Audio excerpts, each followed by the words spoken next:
It is Mary Hyatt, and welcome to the Mary Hyatt Show. I can't wait to get into today's topic, y'all, which is all about shifting from fear into courage. So we're going to get into it. As you guys can expect, as always on the Mary Hyatt Show, I'm going to be vulnerable. I'm going to share part of my journey. And of course, I invite you to share with me as well. So if you are hanging out on YouTube, comment, share with me, interact with me. I love that interactive part where we can have a conversation, where we can talk to one another. It just makes it, I don't know, more real, more authentic, more vulnerable. And that's, of course, why we're here. So before we get into today's show, let's go ahead and officially start it off.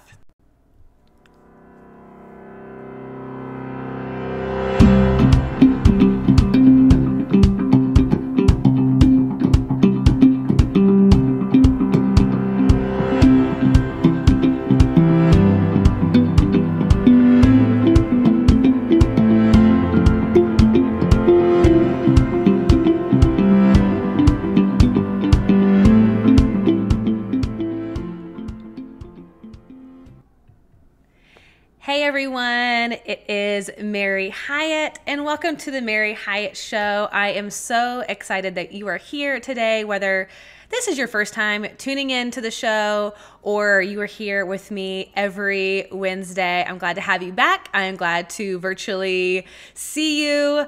Oh, I don't know about you guys, but I feel like there is this renewed energy. I'm feeling good this week. I have been diving into a lot of different fears. And on today's show, episode number 69, 4 powerful beliefs to turn your fear into courage, we're going to be getting into all of that because I feel like with the climate of what is happening in our just modern day, a lot of fear is creeping up. A lot of resistance is creeping up. A lot of stuff is coming to the surface for our attention, for our just awareness. And if we don't know that, and if we don't know how to navigate what's coming up, oftentimes our old school defense mechanisms, of course, are to resist, deflect, avoid, numb out, you name it. We're going to try to feel safe, feel comfortable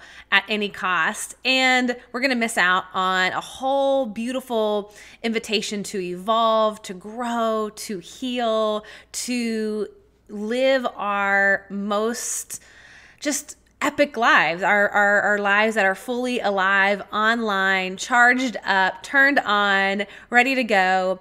But of course, it requires some work. It requires sort of digging deep to feel and sense and investigate what is coming up that is getting in the way of all of that, because let's be honest, a lot of stuff gets in the way. And lately, I'll just share a little bit about my journey in this. Lately, I have been going through just a massive transition in my life. Some of you guys know that I am about ready to Airbnb my home out here in Nashville, Tennessee, which is really exciting, but that is requiring that I shift up a lot of things, and I'm going to be leaving my house and just starting a lot of new ventures. I want to do some live programs this year, in-person workshops, and man, it just is exciting. It's a lot of transition, it's a lot of newness, a lot of different, and I have noticed that I have sort of just like swept into this unconscious pattern of mine that when things start moving fast, when things start requiring that I show up in full capacity, I tend to avoid. I tend to kind of retreat. I tend to self-sabotage. And I've been noticing that I am sort of being really busy, like doing things that I don't even need to do, that aren't actually getting me closer to the goals that I have, sort of that busy work. I'm sure we can all relate to that. And it feels important, but it's actually not important to the life that I want to live and what I'm trying to create. And I've been starting to see how I've been distracting myself all over the place and following all these bunny trails, engaging in activities that aren't even really congruent with who I am, like things that I typically wouldn't give my time to or wouldn't prioritize. All of a sudden, I am finding myself like just totally taken up by those things, which is leaving me feeling depleted and exhausted and distracted. And of course, what happens? I don't pour into the work that I feel like I'm called to do and created to do, because everything else has gotten sort of top priority, but it's just this defense mechanism. It's actually, for me, a sense of self-sabotage, because if I were to peel back the layers and see if you can kind of identify your own story within this and see maybe what your patterns are within all of this. But for me, and I always like to share stories because hopefully that will help sort of break down the barriers, and you can maybe see for yourself and if nothing else relate and say, yes, me too. But if I pull back these layers, right, under all this behavior, under all of this sort of running around, sort of this chaos that I'm creating around me, I realize that for me, I am running away from being fully seen. And there's this fear that when I am seen, I can't hide. When I am seen, I have to always live in alignment with my higher self. Like there's this sort of element of, not being able to be seen. Not being able to hide, always being seen, showing up in a way that I don't get to, in some ways, have a real life because it feels like I had to show up in this perfection. So I've got all of these conditions around being seen, and it feels really scary to me in my unconscious. Of course, when I tap into that higher self, I can walk myself through it. But when I'm not in that place and I feel, oh my God, I'm now accountable to myself, I have to show up. And I'm scared. What if I can't do it? What if I fail? What if I put in all this work, all this energy into something that I am really passionate about and really excited about, and it just flops? What if I invest in people and at the end of the day, my heart gets broken in some way? What if all of the work isn't actually worth it? And I'm kind of right back where I started. And I go through this litany of what if, what if, what if, what if. And then it gets paralyzing. And so what do? I avoid, I distract, I numb. And we all do this in our different ways. And I've talked about numbing a lot and how that shows up in our lives, whether that is, eating or Netflixing or social media or working too much or it shows up in so many different ways, addiction, all kinds of things. And so all of us have these patterns. All of us run to some degree when life feels like it's getting too real and is asking us to up level and to sort of show up in a way that maybe we haven't up until this point. And so when we have to face something that we have been avoiding for a really long time, whether that is a belief, whether that is a fear, whether that is a feeling, whether that is a story or a desire, I like to call it, our demons in the closets, those things that we are very good at shutting the door and, putting the clothes in front of so that we don't have to look at it. We resist, we deflect, we go into fight, flight, or freeze. Can I get an amen? Like, who does this? I know I'm not the only one who does this. And I can remember feeling that way in my marriage for so many years, terrified to utter the words, I don't want to do this. I don't want to be in this relationship. I want to leave. And so I ate, I drank, I distracted myself. I self-sabotaged the very thing and avoided the very thing that I needed to be running towards, which was that truth, which was that alignment, which was like that gut feeling, like I know that this is what is true for me, but I was scared to death. I let fear run the show in my life for, probably 7-8 years. And I had those questions, the what ifs, circling and circling and circling, fearing that, oh my God, if I admit this, if I say this, it's going to destroy my life and I'm going to have to start over and it's going to hurt people and I'm going to be that person. I had all these judgments towards myself. But there was part of me that knew that that was so real and so true, and yet I resisted it. I let fear dictate my actions, my behaviors, and I slipped into that trance of the unconscious. And what's amazing is that once we utter these words out loud, these things that we are afraid to admit, the things that we have been resisting, it's almost like it unlocks all of the pressure, all of the darkness, all of the dis-ease that was sort of festering below the surface. And it takes all the power of that fear away when we can be honest with ourselves. It set me free, but it required that I showed up in courage, even in the midst of all of that fear, to admit what was true with how I felt, with what I wanted. And outside of relationships, I've done this in business so many times, afraid to talk to someone about coaching because of the fear of being rejected, or the fear of connecting with somebody to help me up-level my business because it all felt like too much. Like if I signed this person on or brought them into my business, oh my gosh, what if I fail? What if I can't do this? What if it's all too much? And so take a moment and think about this for yourself. Think about when this has happened for you. Think about when the very thing that you have resisted and wanted or feared was the exact thing that you needed to take you to the next level. Like, think about the conversations that you avoided having, and then once you did, it either set you free or set your other person free. Think about all of those times where you were like, all right, here I am. I'm showing up in business. I'm afraid to do this. I'm afraid to teach an essential oil class, or I'm afraid to speak in public. But it was the very thing, like when you leaned into that fear and you did it anyways, it was like the thing that set everything in motion. It opened doors. It created opportunities. It increased your income.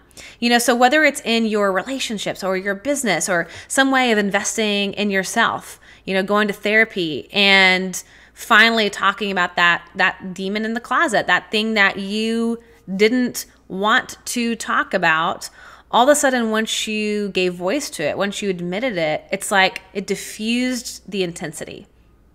And that to me is the power when we can show up in the face of fear with our courage and look at what is arising. Look at what is asking for attention. The very thing that we usually construct our whole lives avoiding is usually, if not always, the path to our deepest healing, our deepest freedom, our deepest fulfillment. It's amazing. So reference your past to see when you have had the courage before to step into that and to walk into something that you were previously afraid of. But then once you leaned into it, it was like, oh my God. I was like letting that control my life and rule my life for so long. And now I'm free.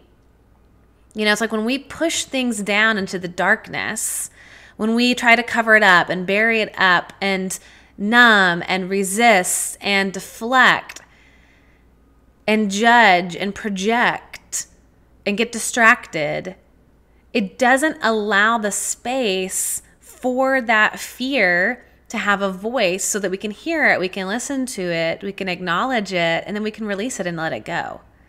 This is the invitation that I have for you today. And we're going to have to do a little bit of self-exploration to see, okay, where is this showing up? Because to me, resistance can look like self-sabotage in just about any form, anything that you do that is, sort of like tripping yourself up, procrastinating, staying in an unhealthy relationship, saying yes when you mean no.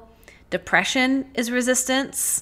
Anxiety is resistance. Sometimes sleep can be resistance. I know for me, that was a big way of avoiding, was just sleeping throughout the day.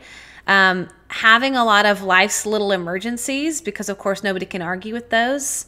Sickness can be a form of resistance. I know that for me in my household growing up, the only way to get out of stuff was to be sick.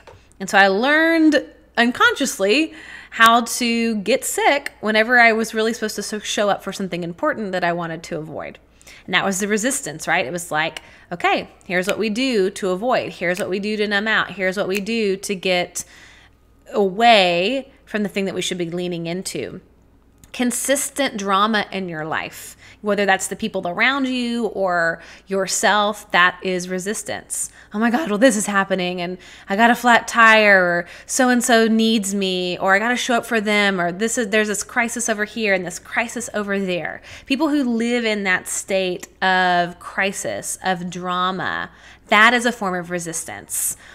Social media is a wonderful form of resistance because we can avoid the things that are actually vulnerable because it keeps us at a distance.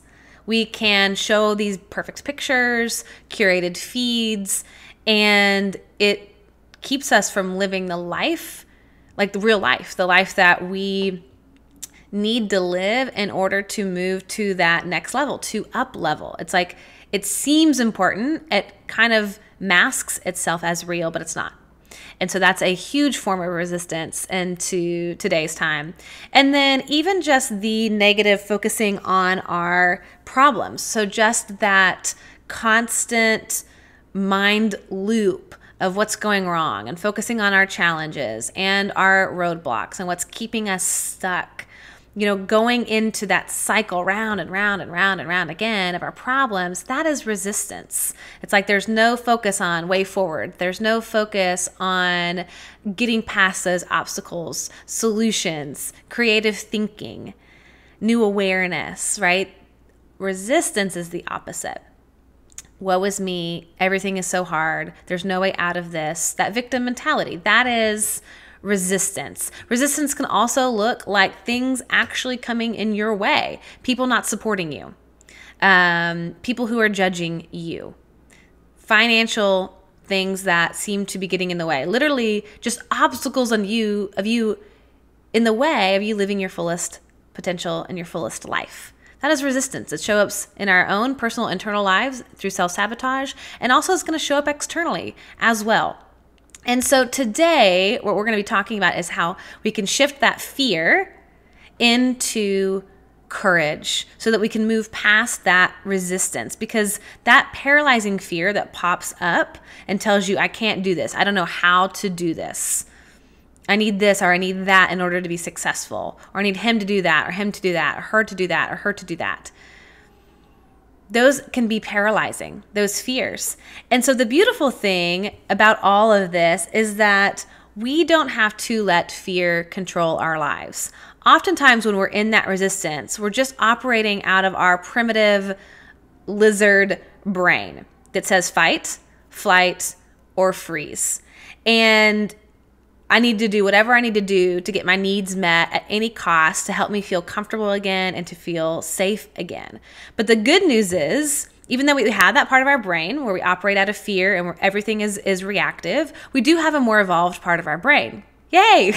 You know, like, congratulations. Guess what? We're evolved humans. This is so encouraging to me as I go through being triggered by fears and things that are coming up. It's like, oh my God, I have a choice over this. Like, I can slow down and get curious about what this fear is, curious about the resistance, what's showing up in me that's keeping me away from my destiny. And we can step back and we can observe our reactions that we're having towards the triggers and operate from our higher selves. We can choose to slow down when this is happening, to treat all of this fear almost like a friend. It's sort of like opening our arms and like, oh my gosh, okay, like tender, compassion, loving, empathetic towards this fear. Like, oh, that's just my little primitive brain, my little child, my little girl getting triggered again. She's afraid. She is fearful. She doesn't believe that she's enough. She's been through a lot of hard stuff. She has a lot of proof that it's not going to work out. How can I offer some tenderness to this? How can I listen to that part of myself that is like freaking the hell out? Like, how can I slow down and welcome that part of myself like an old friend and invite that part of myself to speak? Doing that through journaling, slowing down and saying, hey, what is the fear saying right now? What's the story of the fear? What's coming up for me? And so we can choose to have courage and to stare these demons in the closet in the face. And what's paralyzing is the resistance. That's where we get stuck. It's not the fear, it's the resistance. And so when we choose to not look at it, like I said, to bury it, to silence it, to keep it hidden, that's when it has power over us. And I love this quote from Pema Chodron. She says, when the resistance is gone, the demons are gone. What these thoughts and fears really want is to be heard. When we sort of hold our hands out to this fear and we say like, no, like I can't think this, I can't fear this, I don't want to do this, there's resistance, I don't want to hear you. It's like what's happening as a consequence is we're actually throwing gasoline onto that fire by avoiding it, by resisting it, by saying it doesn't have a place here. I cannot think this. Fingers in the ears, la, la, la, la, la, la, la, la, la. It actually is throwing gasoline on that fire. It makes it grow bigger. It makes it feel scarier. But when we can say it out loud, when we can approach this with tender honesty, radical honesty, it diffuses that intensity. And if we deny those demons, it is just simply going to feed them. It keeps them in the dark, festering. So again, think about this in your life. Where have you been burying something? Where have you been pushing something down that is causing a festering, causing an anxiety, causing just this low grade of like, oh God, oh God, oh God, overwhelm, stress, whatever it might be. Because the truth is we all have resistance, and there's no judgment about that. We all do. It's universal. We all have fear. And so my question for you, my sweet friends, is what am I resisting? And listen, you don't have to tell me. You don't have to tell anyone else. Like, this is just for you. You're just going to be honest with yourself, but you have to admit this to yourself. What are you afraid of? What are you scared to admit? What are you resisting?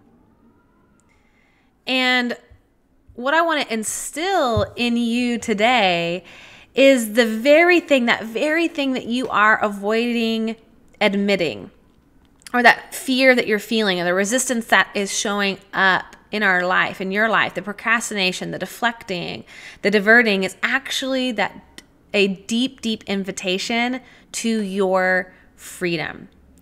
That it is normal. That thing that you are resisting is an indicator that you are exactly where you are supposed to be.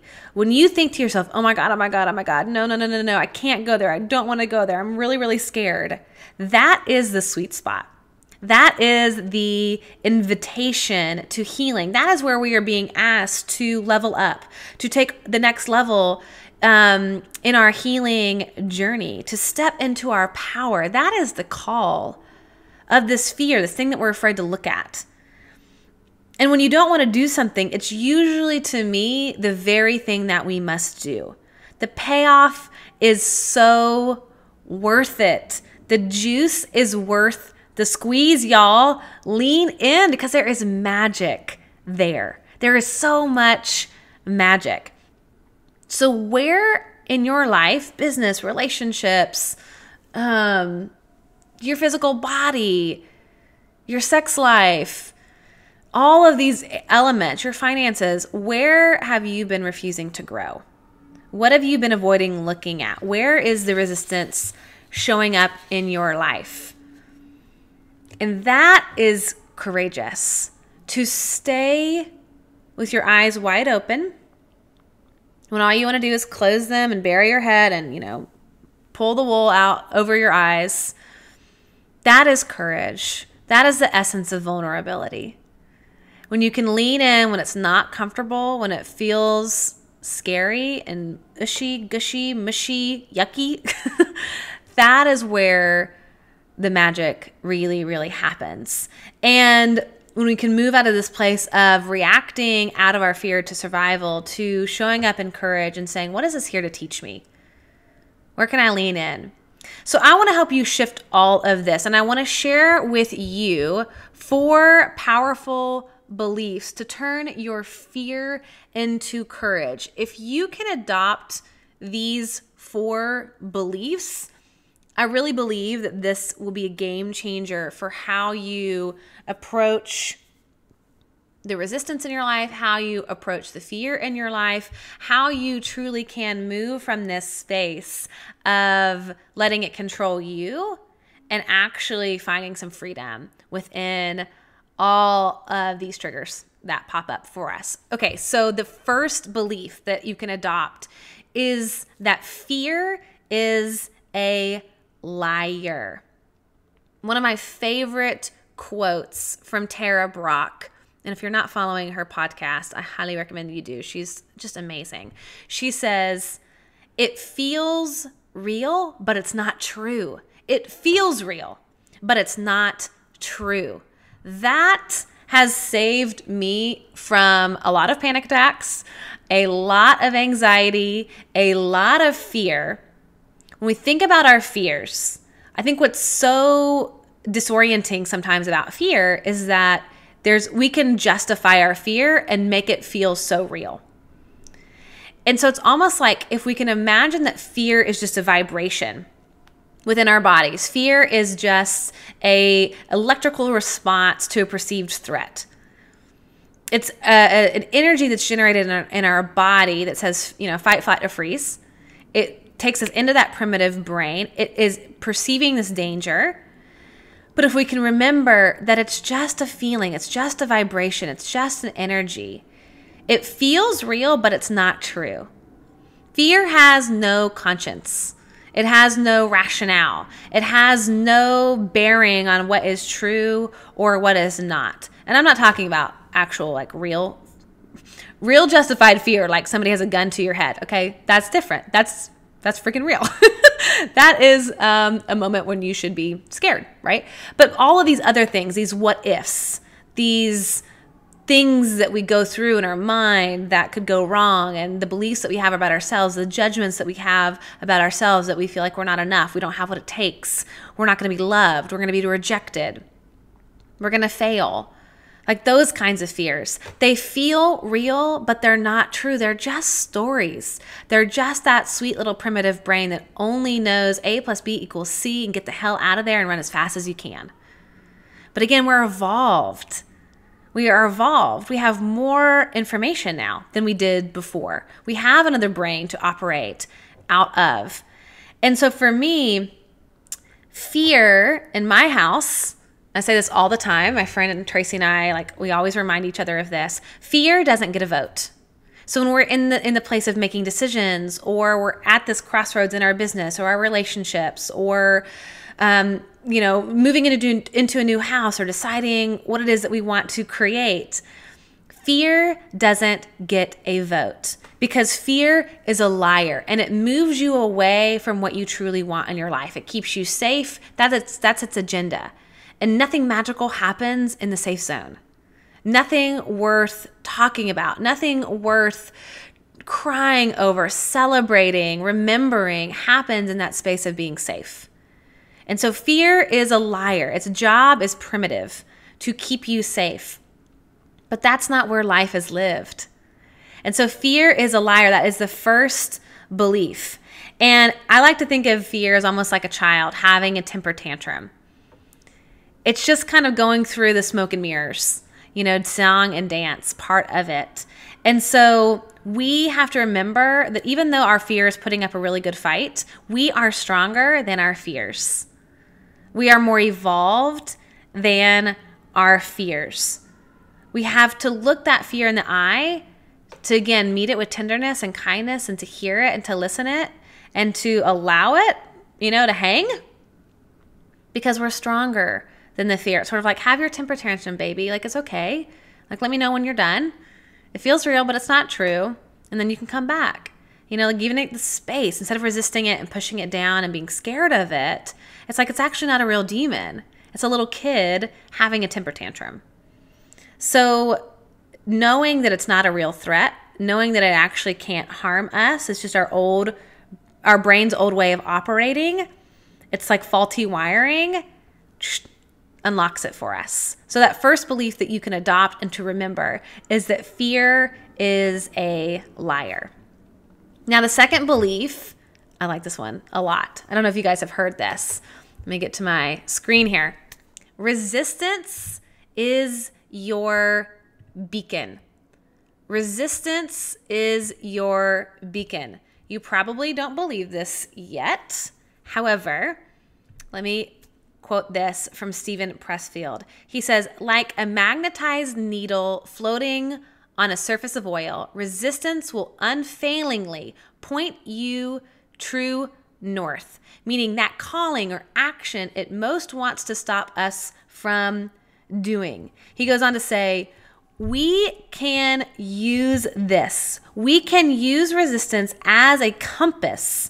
We can navigate by resistance, letting it guide us to that calling or action that we must follow before all others. Resistance shows up when we are doing the right thing.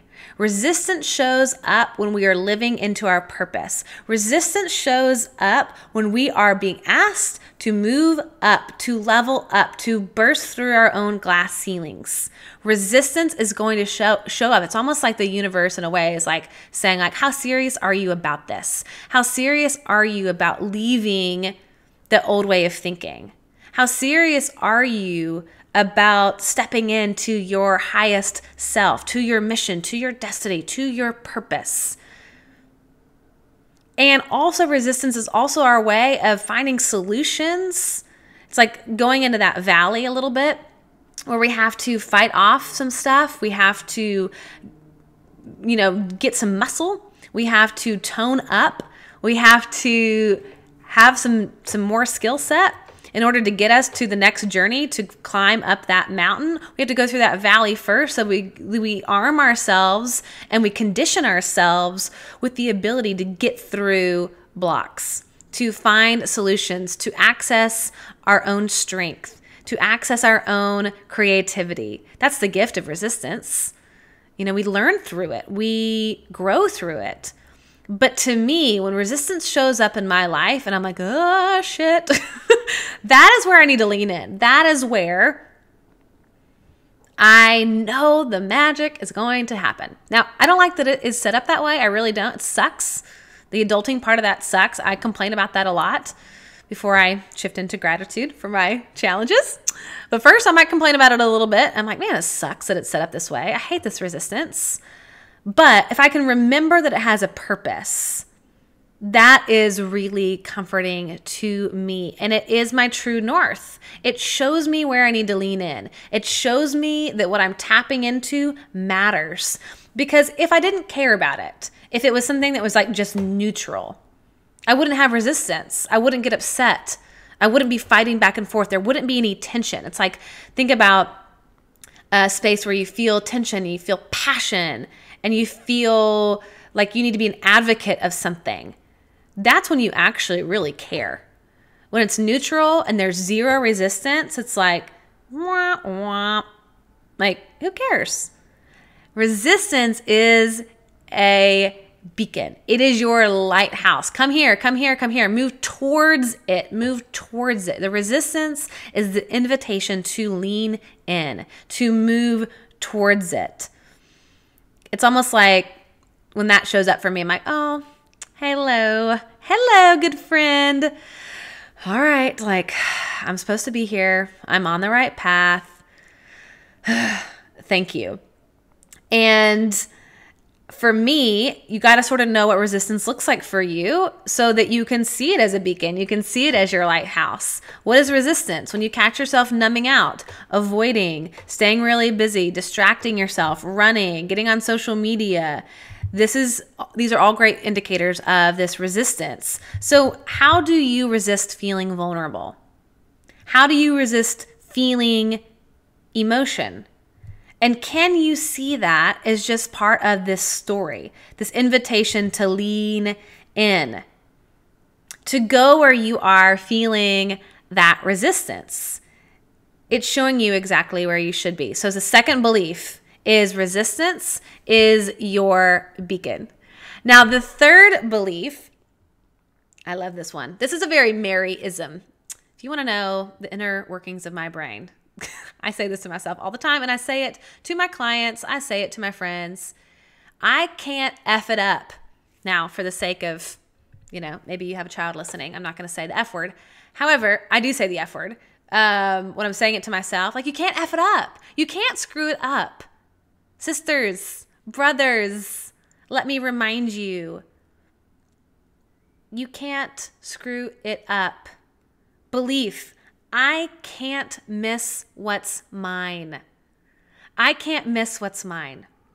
So much of our fears stem from being afraid that we are going to do something wrong, choose something wrong, create the wrong thing, put our energy in the wrong place. We're so scared that we're going to screw it all up.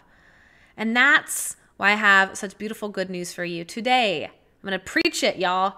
You can't F it up. No matter how many times you fail, how many times you have to start over, how many times you redirect.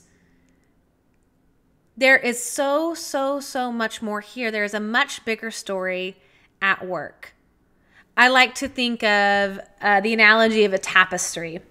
So think about a huge, beautiful tapestry in front of you. And if you turn it over in the back, it looks like the most jumbled mess that you've ever seen. There's all these knots, there's all these wrong stitches, all these colors, thread over different threads and tied in different ways. It makes absolutely no sense. That's what we see. But on the flip side, if you turn that over, you see this beautiful, stunning, gorgeous, absolutely perfect picture. All of it working together, all of it aligned in its right place. You can't screw it up, y'all. You can't F it up. You can't miss what's yours. You aren't that powerful, I'm sorry to tell you. You aren't more powerful than your destiny and your purpose and the calling on your life. You can try. That's what resistance is. That's what self-sabotage is. We can try to mess it up.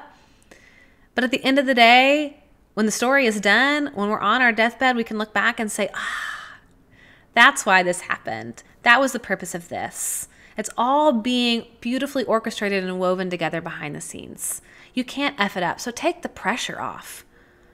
When that fear comes in and tries to tell you, oh, don't do that because you might be doing it wrong, or so-and-so is doing it better than you, or you always fail when you attempt this, all these voices, like, no, I can't screw it up. I can't miss what's mine.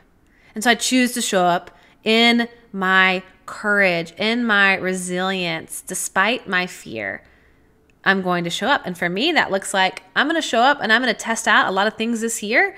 And I might decide that doing this Airbnb thing was like the worst decision I've ever decided.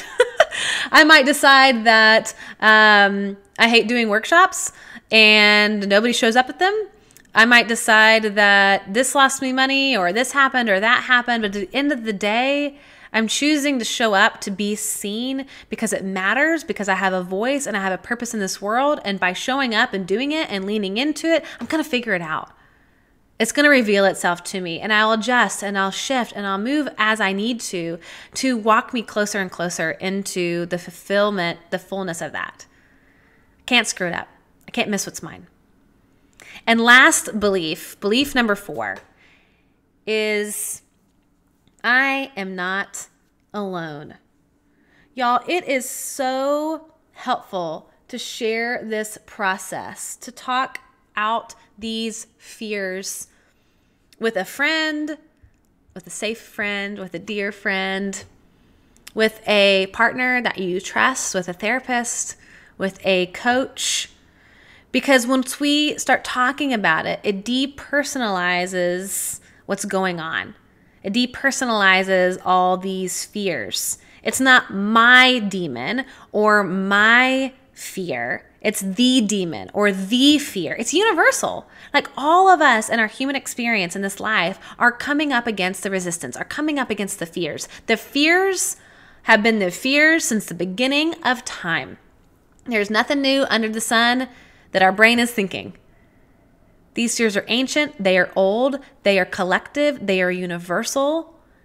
What you think is not unique to you. And sometimes that can paralyze us when we think, I'm the only one that thinks this, I'm the only one that fears this, I'm the only one that is judging or comparing or whatever. When we start isolating and feeling like we're alone in this journey, all of a sudden the mountain feels too big to climb, the demon feels really scary. It shuts us down in a way that paralyzes us. And so when we can vocalize this with someone else, it reminds us that we are walking this journey with like-minded, beautiful souls, that we are not alone. I can say that to you over the screen and remind you of that, but even more powerful if you can sit with somebody who you trust and can confide in. It begins that healing process of like, oh God, yes, we're in this together. You're never actually alone in this. It's not personal to you. It's not a personal attack. It's just the law of the universe. The fear comes up because we have a primitive brain. The resistance comes up because it's our beacon. It's how it works. And so the only thing that will make us feel like we can't get through it and can't access courage is when we feel like we're alone, when we isolate. So remember, you are not alone. So let me ask you this question. What does it mean to be courageous in this moment? What would I do if I were brave? Ask yourself that. Repeat that to yourself in this moment. What would I do if I were brave? What would I do if I knew I couldn't fail? What would I love to do? What would I admit? Where will I choose to lean in? What does it mean to be courageous in this moment? Because we all have the choice. We all have the option in this moment right now to lean into what's scaring us, to lean into the resistance, and ask ourselves, how can I show up courageous in this moment? Maybe that's admitting that you're unhappy. Maybe it's admitting that you're scared. Maybe it's just acknowledging the fear. Maybe it's making the phone call. Maybe it's booking the class. Maybe it's writing the email. Maybe it's signing up for that paint class. Maybe it's showing up to yoga class. I don't know what it is for you. Maybe it's forgiveness. Maybe it's leaving. Maybe it's staying. How can you show up in courage in this moment? What would I do if I were brave? What would I do if I couldn't fail? What is that for you today? Because that is where the freedom happens. That is where the healing happens, where we can sit in the discomfort, lean into it, and remember we're stronger. And obviously this feels risky at the beginning because we don't have a lot of practice in that area. We have a lot of practice of running and numbing and distracting ourselves. We know how to do that really, really well. We know how to run. We know how to hide. We know how to defend. We know how to fight. We know how to deflect. And that's why this is a practice, staying open when we want to shut down.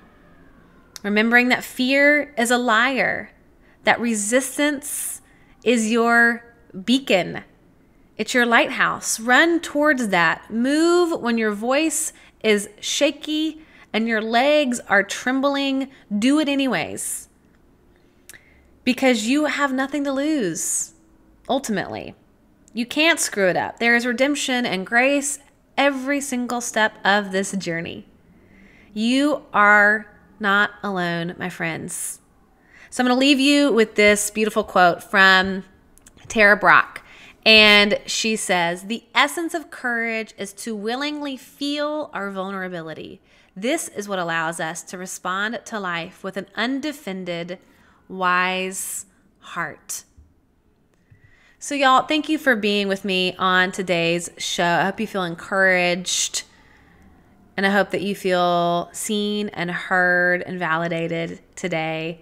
Of course, As always, share this with a friend. If you haven't yet subscribed to the show, I encourage you to do that. However you're listening to this, whether it's the podcast or on the YouTube live show, just hit that subscribe button so you get to hear my new episodes when I release my guided meditations, which I don't put up in a formal way, but of course they go up on the podcast, on the YouTube channel. You'll be notified of that. You can sit down and carve out some time to do these guided meditations. And of course, if you're feeling extra generous, subscribe and then rate the podcast. Write a little review for me. Tell people why you love this podcast, why you love this show, and that just helps other people, of course, find me, and we get to do this work together so we're not so alone and create this beautiful tribe that we've already started.